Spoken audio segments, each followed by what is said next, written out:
इंद्राक्षी धाम में दर्शकों आप सभी का हम हार्दिक स्वागत करते हैं। आज का विषय जो हमने लिया है वो लिया है कि शादी देर से क्यों होती है, विवाह विलंबित क्यों होता है और उसका कारण क्या है और उसका निवारण क्या है।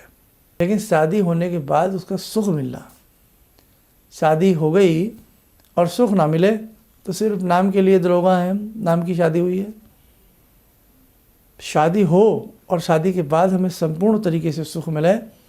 हम कन्या हैं तो हमें लगे हमें ससुराल में कोई फ़र्क नहीं लग रहा, घर में और ससुराल में। हमारी शादी हुई है, पत्नी है घर में, हमें लगे हमें बहुत अच्छा एक जीवन साथी मिला है। और जब जीवन साथी ही साथ ना दे या हमें ससुराल ऐसी मिल जाए कि जैसे जीव है ना 32 दांतों के बीच में सुरक्षित रहने का प्रयास करती है, कब कट जाती है दांत के अंदर आकर के।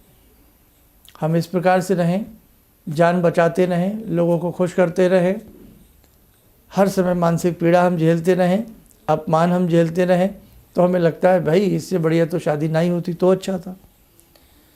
तो आप ऐसी स्थिति से बचने के लिए नंबर 1 और नंबर 2, शादी विलंब हो रही है, आप 30 साल के हो गए, 35 साल के हो गए, अप टू 40 साल तक के भी आप हो गए। अब 40 के बाद तो एक क्वेश्चन मार्क बहुत बड़ा लग जाता है। फिर रिश्ते, हालांकि उपाय ऐसे ऐसे होते हैं, फिर भी रिश्ते अच्छे हो जाते हैं, उपाय होते हैं, फिर बड़े उपाय होते हैं कुछ ना कुछ।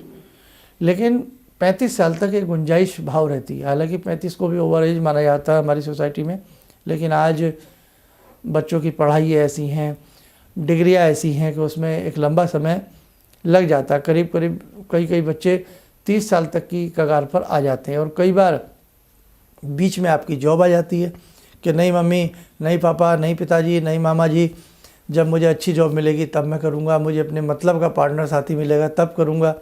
इस प्रकार की कवायदें चलती रहती हैं और उम्र निकल जाती है। लेकिन मैं आपको एक सच्चाई बताऊं, ये सारे तो बहाने होते हैं। जब शादी होनी होती है ना तो उस व्यक्ति की भी हो जाती है जिसके पास कुछ नहीं होता, और जब शादी नहीं होनी होती है तो राजा भी कुंवारा रह जाता है।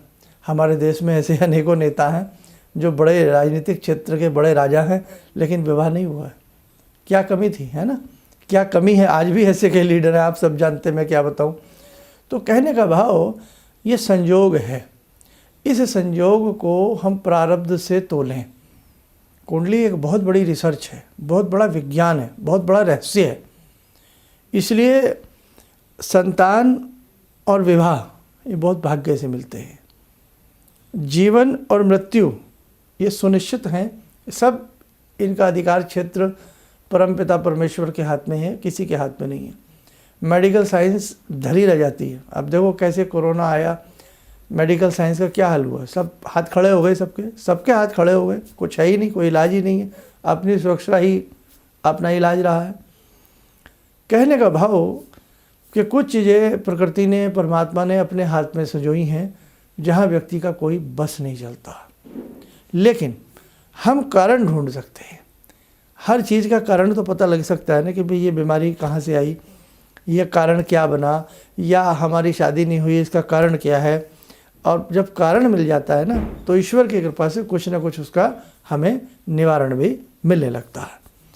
तो देखो, अब मैं आपको बताता हूँ कुछ और ऐसी बातें जो आपको समझ में आएंगी। हाथ की रेखाएं हैं, हाथ की रेखाओं में लिटिल फिंगर के नीचे मैरिज लाइन होती हैं। अगर मैरिज लाइन आपकी सही नहीं है, मैरिज लाइन कटी फटी हैं, बहुत मोटी हैं, आड़ी तिरछी हैं, बैलूनात्मक आकृति उन पर बनी हुई है, क्रॉस बने हैं, दाग धब्बे बने हुए हैं, काले कुंदुक के चिन्ह बने हुए हैं, फैलती हुई शाई जैसे चिन्ह बने हुए हैं, या बरगद जैसी, ट्री जैसी, पेड़ जैसी, वृक्ष जैसी आकृति बनी हुई है, विवाह नहीं होगा। और होगा तो बहुत लेट होगा, और होगा भी तो सुख नहीं मिलेगा। तो मेरे कहने का भाव यही है कि इंसान की जन्म पत्रिका में छिपा होता है कि उसका विवाह कब होगा, कैसा होगा, विवाह के बाद सुख कैसा रहेगा, सारी बातें होती हैं। जिनके पास जन्म पत्रिकाएं नहीं हैं तो ये सारे रहस्य व्यक्ति के हाथ में होते हैं। आप में से ऐसी बहुत परिवार हैं जो हमें जो कहते हैं भाई हमारी बेटा की जन्म पत्रिका हमें नहीं पता है, या हमने बनवाई नहीं है, या समय में कन्फ्यूज़न है। हाथ की प्रिंट व्हाट्सएप पे आती है, उसके माध्यम से फिर हम कुछ ना कुछ समाधान बताते हैं, उपाय बताते हैं। लेकिन उपाय में हमेशा मैं आपसे ये ज़रूर कहूँगा कि मंत्र साधना सर्वोपरि है। संसार का सबसे सुंदर उपाय है मंत्र साधना, यानी कि भगवान का नाम लेना, यानी कि प्रेयर करना, प्रार्थना करना। अब प्रार्थना में तो कितनी बड़ी शक्ति होती है, कहने की आवश्यकता नहीं है। हम क्लास में हों, कहीं भी हों, स्कूलों में पढ़े हों, कॉलेज पढ़े हों, छोटे से कहीं भी पढ़े हों, लेकिन प्रार्थनाएं तो स्कूलों में भी होती हैं, हर जगह होती हैं और प्रार्थना की शक्ति बड़ी होती है। अब मैं कुछ उपाय भी आपको बता देता हूँ। ऐसी स्थिति में पहला उपाय तो यही बनता है कि अपनी अच्छे से किसी को जन्म पत्रिका दिखाएं, ना हो तो हाथ की रेखाएं किसी को दिखाएं, उसका कारण और निवारण जानें। दूसरा उपाय, ऐसी स्थिति में आपको एक मंत्र जरूर करना चाहिए, भगवती दुर्गा का है, ओम सर्वा बाधा विनिर्मुक्तो धन धान्य सुतान्वित मनुष्य मत प्रसादेन भविष्यति न संचय।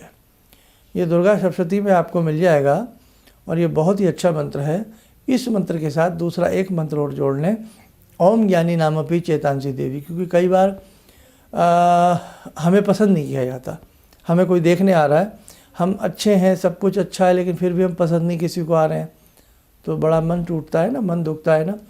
इस पर भी मैंने वैसे बहुत सारी वीडियो बना रखी हैं, लेकिन अब कहते हैं ना समय के हिसाब से कुछ नई चीज़ें भी बननी चाहिए, तो मैं इस पर भी एक वीडियो बनाऊंगा कि रिश्ता ना टूटे उसके लिए हम क्या उपाय करें, ये भी बता दूंगा आपको। मेरे कहने से यदि चाहे लड़की हो या लड़का हो, अगर दो मंत्र ये बच्चे स्वयं पढ़ें, ओम सर्वा बाधा विनिर्मुक्तो धन धान्य सुतान्वित मनुष्य मत प्रसादेन भविष्यति न संचय, ओम ज्ञानी नामपि चेतांसी देवी भगवती ही सा बलाद कृष्ण मोहाय महामाया प्रच्छति।